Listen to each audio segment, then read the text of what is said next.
have been studying about the theory of design for quite a while now. So now it's time to see are all these things which we have talked about are actually being used in the real world. So that's what we are going to do in this video.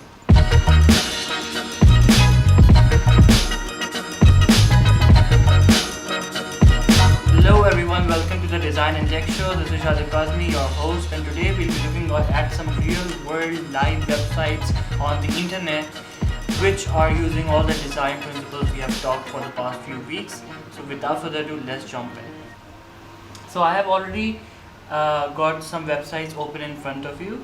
So the first one is obviously we are going to talk about Google, and because this is most likely the most used and the most familiar website we all have. So if we see this design, the design of this landing page, one thing is very prominently clear. It's about the white space. There is a lot of white space, and again, white spacing does not mean empty space colored white. It can be of any color. So white spacing is present over here. Then you can see some alignment, like you can see Google's the space bar, the buttons, and the Google offered in languages. They all are center aligned, so this is creating some sort of consistency. And at the top you have the Gmail, the images, the apps icon, and the profile. So they are neatly tucked in the right corner, so that adds to the layout.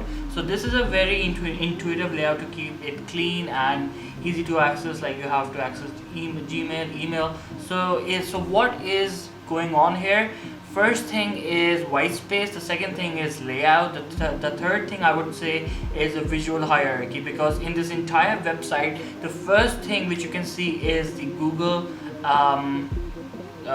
logo, its name, because it's the only colored part in the entire page besides a profile, which is very small. So when you first open, the first thing you can see is the name. Then you go for the search icon, which is very which helps you to get that once you hover over it, it gets a background shadow. So it tells you that you can click on it because a search button also comes up. If you can see, you hover over it, and something as search is written over, so you can see that you have to now write something. So these are the two buttons, and again they have the same they are deriving their inspiration from the real world. So when you hover over it, they sort of rise up and making you feel that you can press them. And then there are Google languages. So again, this is not a very real world example of a button, but if you talk about these languages, so when you hover over it, the cursor turns into the pointing one. So it means you can point on these things, and they have underlines between below them. So they are not really deriving their inspiration from the real world, but they are deriving inspiration from our learned experience of computing. And we know that when we hover over a text and it gets underlined between below them, it means it's a link and it's clickable. So moving on, you have the footer section where the name of your country is there, and some options as well. And again, they are clickable links because they have underlines below them. They are deriving the inspiration from our learned experiences. So that was the Google landing page, and only the main page of the search engine. So now I think you will see this page differently when you come here. The next I have on the line is Netflix. Now I have not signed in yet because I actually find many examples in this conversion landing page. So if we look at the landing page, the first thing you will see is that there's a certain color theme going on, and the first color you can see is red because of the Netflix logo, the button, and the try now button. They are all red. And then the next thing you can see is dark. Okay, like it's not giving a very light feeling, it's giving a dark feeling, mainly because of this dark overlay on top of this collage of all the movie posters. And yeah, and once you scroll down, the main background color of the website is black. So they are actually following their brand guidelines. The Netflix brand guideline is red and black, so they are following that. And I talked about it in my video, like there are certain things of there are certain methods of choosing colors. The first one is sampling, the second one is fine tuning, then color hunting, stealing colors, and then there's a brand guideline. In this case, they have a brand guideline, so does Google actually. So besides the color, you can see contrast in sizes, and that adds to the visual hierarchy. Again, the first thing you'll be looking at that catches your attention is the email bar and try now for button. And if you see the font, then I think the 100% entertainment ₹20 for your first 30 days is also a very prominent one because of its bold nature of typeface.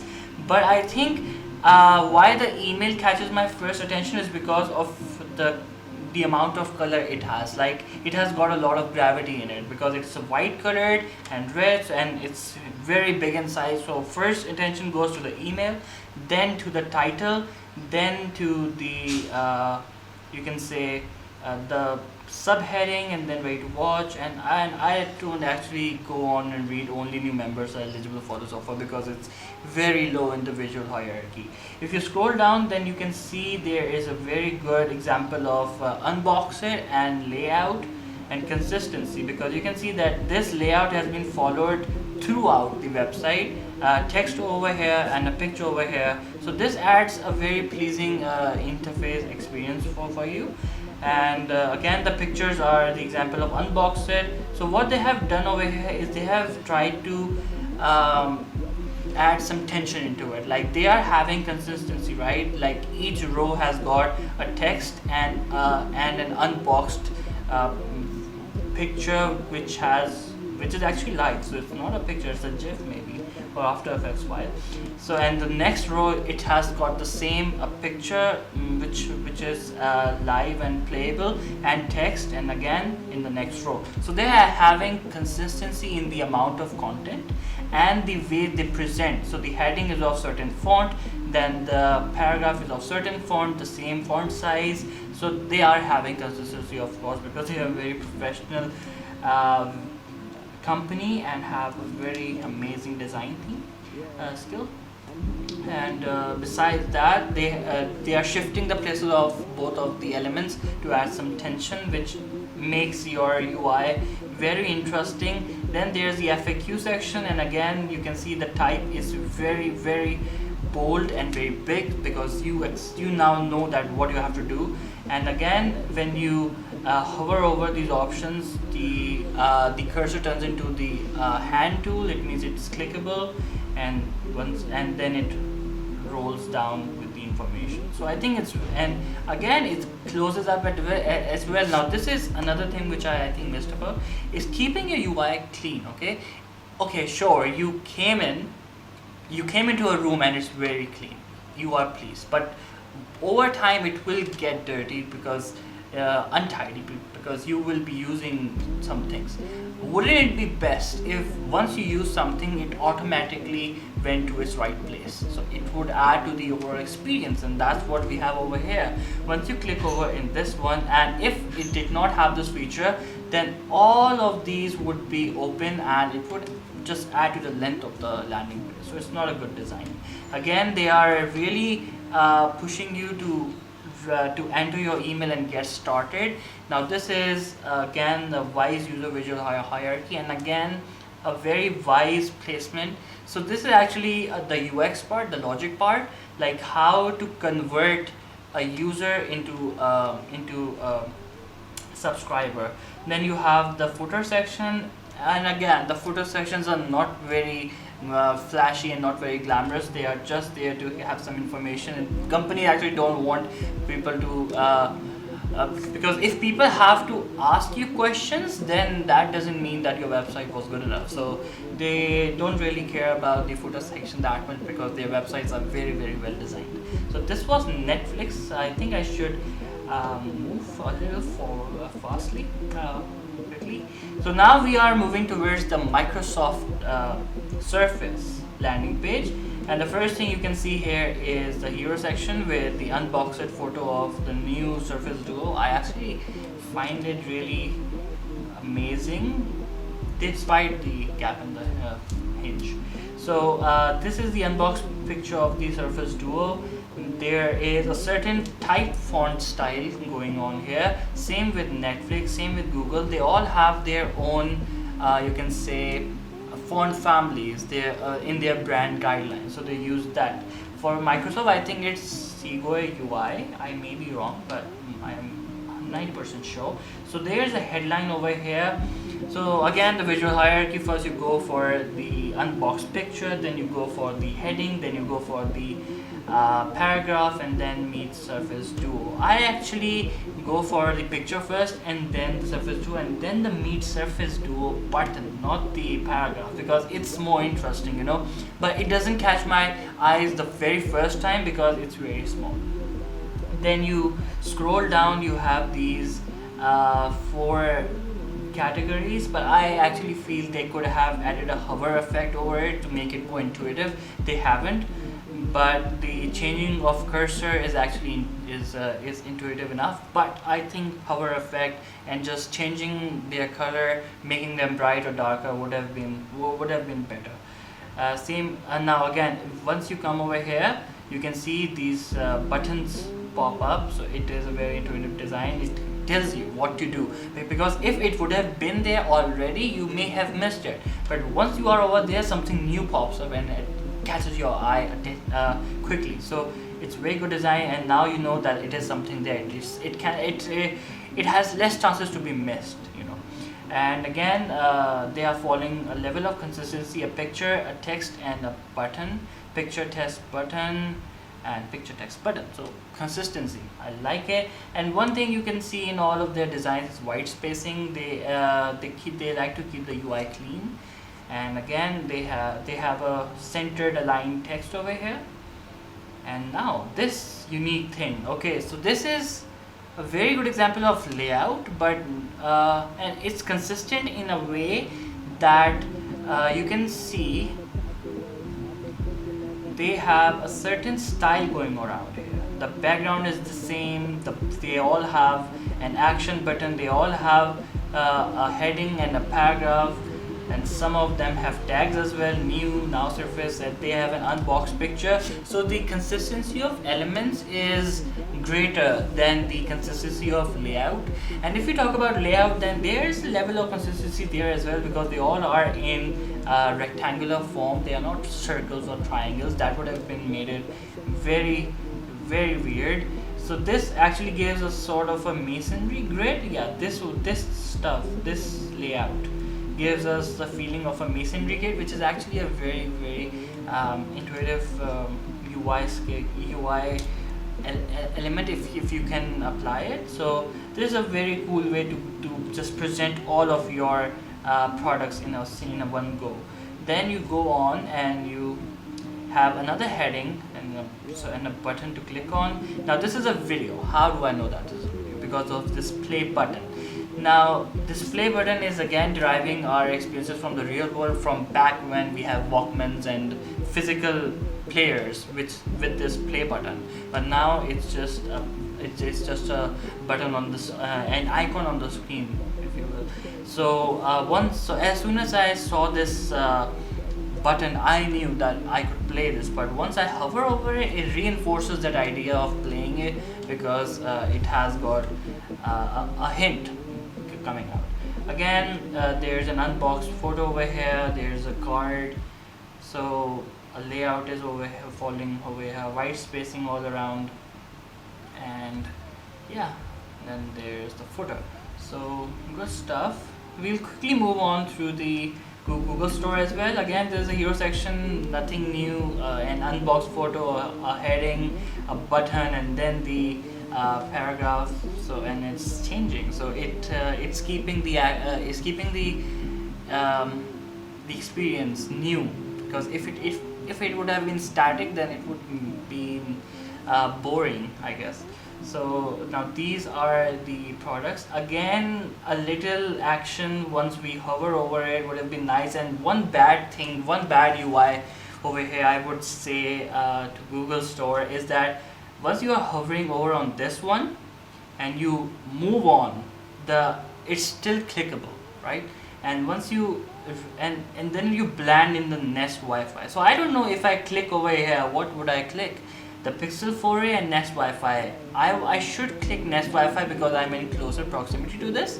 And then again, this I don't think this is a very good design. And again, it's all clickable. Like, this is a scroll bar. This should have like grown in size or something, and the product should have separate actionable areas. This is white space. This should not be actionable, and this should and upon hovering they should actually grow in size. So this is not good design. Google, you should change this. Because I mean, it's good, it's very well designed, it's very pretty to look at, but I think the experience can be improved. You go down and then you have this message, and then there's a very pretty unboxed photo.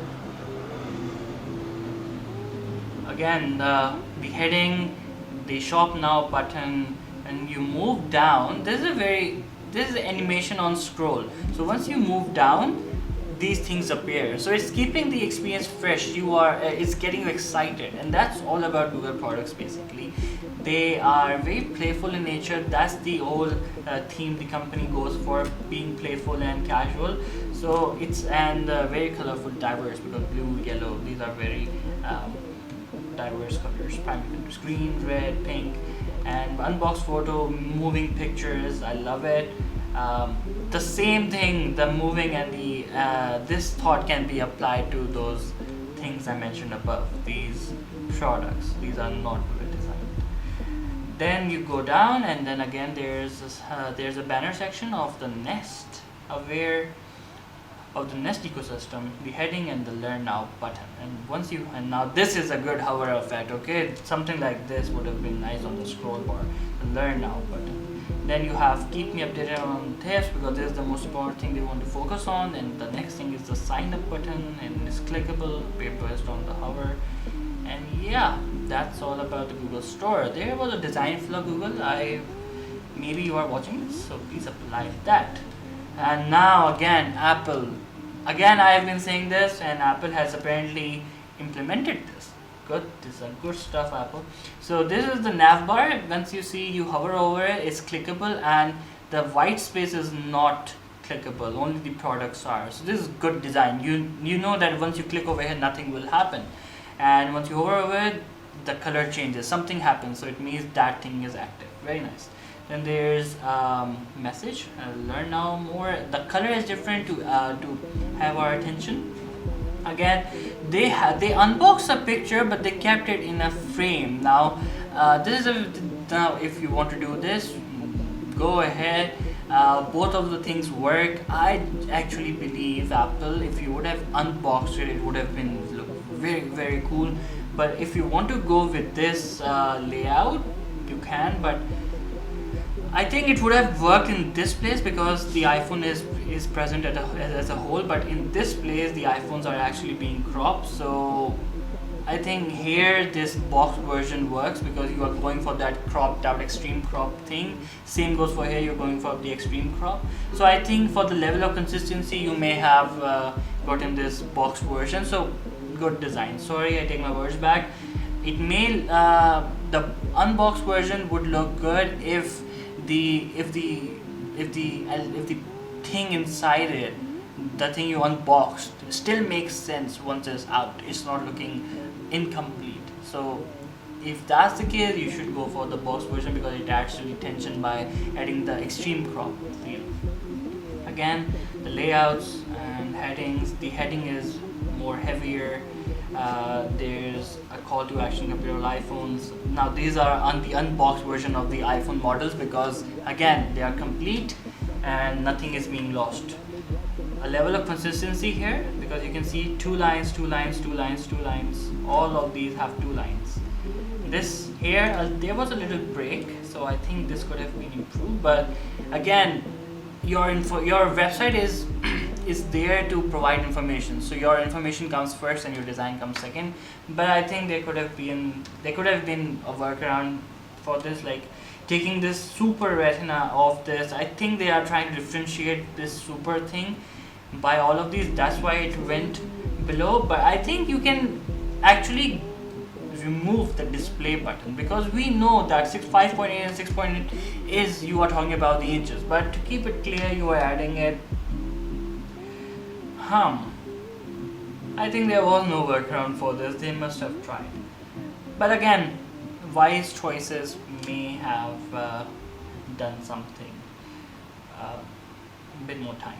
Then you have these buttons. They are clickable because color changes, the learn more button, the unboxed version, again a linear layout. Then there's a box layout. Now this is not a masonry grid. They are following the same boxes, the same height and width of boxes with the same font for the heading, the paragraphs, the buttons, and why Apple is the best place to buy. So this is for conversion. So they are just reinforcing their trust, their value. Then they have their featured accessories. I actually love this way of presenting. Very unique. And yeah, you can see white space, playful font, emojis, and unboxed versions. Big stuff on at the same time. Big headings, big logos, layouts, consistency. That's all these companies follow to make their websites look amazing. So I think these would be enough for this video to give you a good sense of how everything we learned in the past few weeks is being implemented by these big companies in the real world, and that's what they look for in their design team. For the designers, if they're recruiting for the design team, that the person should be aware of all these principles, of all these design tricks to follow their own guidelines. So I think this would be enough for this video. I hope you liked this, and that's all from me for this video. I know it's long, but I hope it kept you engaged for the entirety. So yeah, thank you for joining. I'll see you in the next one. Thank you.